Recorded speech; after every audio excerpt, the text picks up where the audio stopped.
Yo, this is Deontay the Bronx Bummer Wild, the WBC heavyweight champion of the world. And I'd like to give a big shout out to CJ Goodfella, Sports TV. Bomb Squad, baby. Don't forget to check out our sponsor, The Health Blaze, at thehealthblaze.com. 100% all natural products from lotions, soaps, foot soaks, bath bombs, and much, much more. Use the promo code Goodfella1Boxing. Tell them your boy CJ Goodfella sent you, get 18% off. We out. All right, let's do a heavyweight boxing video. We're going to talk about Arreola and Andrew Ruiz a little bit later. But right now, the WBC is considering making an additional weight class. All right, they talking about doing a super heavyweight. That's anything above the limit of 225. 225 and below to cruiserweight would be regular heavyweight. Now, obviously, cruiserweight and light heavyweight and super middleweight to be what they're supposed to be. So let's talk about that. Hit that subscribe button, bell icon button, share the video. Now, it's growing belief that Wilder and Fury 3 can happen December 19th. I don't think it can happen without fans. And I don't think fans will be allowed in the stadiums December 19th. Now, it's a growing belief that after the election, the coronavirus talk will cease and it will go away. Now, I could be wrong about that, and they could be right. What do I know? But everything I know, they started human trials on a vaccine. I think it was this month.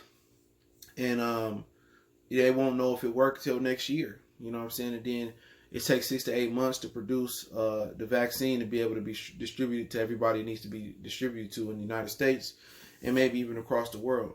So my belief is this. This is a hypothesis, nothing more, nothing less. I believe that they're going to try to make Tyson Fury the super heavyweight champion, and they're going to try to make Deontay Wilder the regular heavyweight champion if they cannot come to a fight agreement.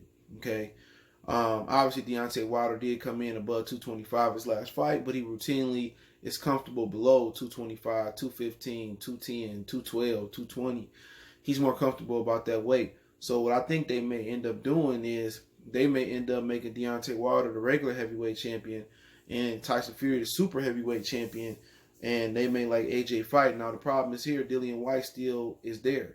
Dillian Whyte is the guy that is a super heavyweight according to this hypothetical weight class they could create. So Tyson Fury will still have to see Dillian Whyte. You know, Dillian Whyte can't get under no 225 at this point in his career. But, you know, I think that is probably going to be the answer to, you know, Wilder and Fury 3 not happening. Now, obviously, Wilder is legally obligated to fight. And Fury is legally obligated to fight Deontay Wilder. But if they can't do it without the fans, then, you know, if Wilder not willing to take the pay cut and Fury not willing to take the pay cut, they have to move on. They have to do something else. They got to fight and make money. So I'm thinking that they may end up putting Fury as a super heavyweight and Wilder as and making him the regular heavyweight champion. And they go their separate ways, and Fury and Dillian Whyte can just go ahead and fight. You know what I'm saying? And then he can fight AJ. They can just get this shit over with. So, you know, they've been talking about this way before Wilder and Fury became a thing.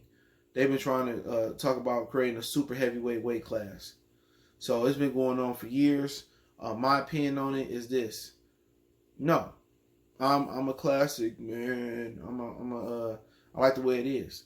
You know, at the end of the day, anything above 200 pounds or 200 pounds and above should be heavyweight. You know, if you can't hang Jermaine, you can't hang. The Klitschko's had a big advantage. That was a rumor that they wanted to create for the Klitschko's. The Klitschko's were so dominant that they wanted to create a super heavyweight class. You know, and you know, some of the dudes that was fighting was too small and not skilled enough. So my whole thing is to keep it the way it is. I mean, obviously, it's a way to kind of, you know, swerve around Wilder and Fury 3. Because they can't do it without fans. And what's the chances is you get to the cold stages of the fall and the winter, and you able to you know, put that fight on? No way. You know what I'm saying? Germs spread faster in cold. You know, you're not gonna know if it's the common flu, if it's ammonia, if it's the common cold. They're gonna be mistaking COVID for everything when it comes to the winter time. And you expect them to do the fight with fans, and you gonna have the flu and everything coming around? I just don't think it's a good idea. I don't think Canelo and Wilder is gonna be able to fight in December with crowds, even half capacity crowds. You know, which they're gonna be doing, you know, heat checks, you know, checking your heat on your head, checking your temperature on your head coming into the stadium. Like, come on. If I paid $1,000 for some nosebleed Wilder and Fury 3 seats, and they told me that I can't come in the arena because my temperature is too high, and I paid $1,000, they out their fucking mind. I'm coming to that fight straight up and down. Ain't no two ways around it. So, that's just my hypothesis on it, man, where they trying to get around that Wilder Fury 3 so Dillian White and Fury can fight, or for Fury and AJ can fight. So that's my whole thing about that. I could be wrong. I could be right. But, they said they're going to have a panel to vote on it. And if they do a super heavyweight belt or division, they've been trying to do that for years now. There was very, very rampant rumors when the Klitschko's was just too dominant up there. You know what I'm saying? They thought that domination was never going to stop. But even though Vladimir got dropped like 3 or 4 fucking times, he went to sleep. And Vitaly Klitschko lost to a shoulder injury. It still was some things that it was just too big and too strong for a lot of the other heavyweights around. So, that is what it is at that point. But let's move on and announce Andy Ruiz and Chris Arreola. It's going to fall on Fox. So, that will be a Fox card. A lot of people shitting on the fight, saying that it ain't a good fight. Obviously Ortiz was supposed to fight Andy Ruiz. That was the plan. Andy Ruiz said he needed a tune-up or two before fighting Luis Ortiz. So we hear, apparently he still is supposed to be training with Eddie Reynoso. There's been some talks that Andy Ruiz has been training himself, and they haven't seen him with Eddie Reynoso, but he's been training hard. But I heard he's still supposed to be training with Eddie Reynoso. So, as far as the fight, man, what's the unique thing about it? What people don't look at it is how many times you see two Mexican heavyweights getting it on. You don't see that every day. You know what I'm saying? Arreola exciting, Andy Ruiz exciting. Hopefully they make it a heavyweight card. Hopefully they throw Andy Ruiz on there. Luis Ortiz on there. Shit, if Deontay Wilder, is going to take a voluntary fight, maybe you make Andy Ruiz the co-main event and you put Wilder as the main event. But Wilder ain't taking no pay cut. Not no regular Fox pay cut. After you made $30 million guaranteed, he not taking no pay cut. But if he wanted to take a tune-up and him and Fury 3 ain't going to happen, why not? But, FN job ain't gone, so, it is what it is. He went to Top Rank. But if they can find some heavyweights to get on that card, I like another all-heavyweight card, and I like that fight. Chris Arreola, I felt he should have retired after Adam Kanowski, but who am I to tell him that he can't make a living for his family? You know what I'm saying? So, he going to come and bring the pain. Andy Ruiz going to come and bring some hand speed. I think it's going to be a lot of pride on the line. I think you're going to see the Arreola that showed up versus Kanowski. A lot of heart, a lot of determination. That was one of the best fights last year. Kanowski and Arreola, and I think Andy Ruiz and Arreola is going to be one of the best fights. People talk about their weight, them being lazy, and those are not characteristic traits of, Mexican heavyweight, Mexican fighters in general. But the thing about it is, it'd be a lot of pride on the line. Arreola still can thump. Andy Ruiz still got pretty good hand speed. We haven't seen him since he lost to Anthony Joshua in December. Let's see if he get that hunger back. If he didn't get the hunger back in a new fame, in a new fortune that really changed him, he can go in there and get knocked out by Chris Arreola. So I think it's a really good fight because, it's just a fight that you don't see every day. Two Mexican heavyweights getting it on.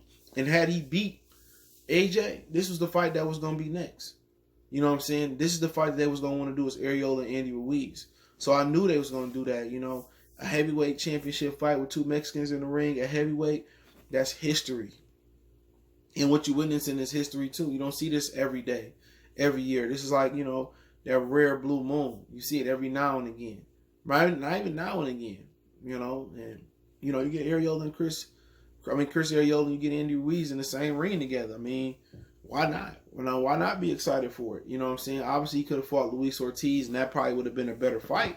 But then again, him and Luis Ortiz are both coming off losses. You know what I'm saying? So, this is going to be on Fox. I look forward to that fight. I think it'll be the best Fox fight they put on or they announced so far. And hopefully then this will lead to, Andy Ruiz and Luis Ortiz. Now, Manuel Char called out Andy Ruiz to fight for his regular WBA belt. Andy Ruiz is passed up before Chris Arreola.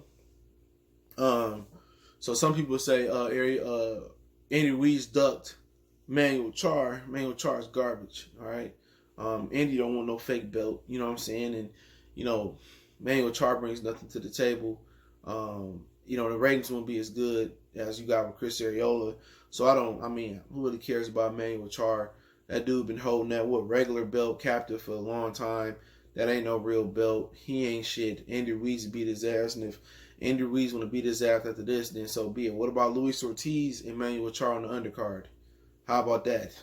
Manuel Char need to get that money. Trying to get on American TV. Ortiz and Manuel Char for the regular WBA belt. So how about that? But hey, let me know what you guys think about the video. Don't forget me on Facebook, Instagram, Twitter. Reach out if you got business question, inquiry, sponsorship, video requests. Keep sharing the videos. Want to make a donation to the channel? Cash App, PayPal, inscription. Best way to donate is share the video one time for the one time. It's your boy CJ Goodfellow. We go.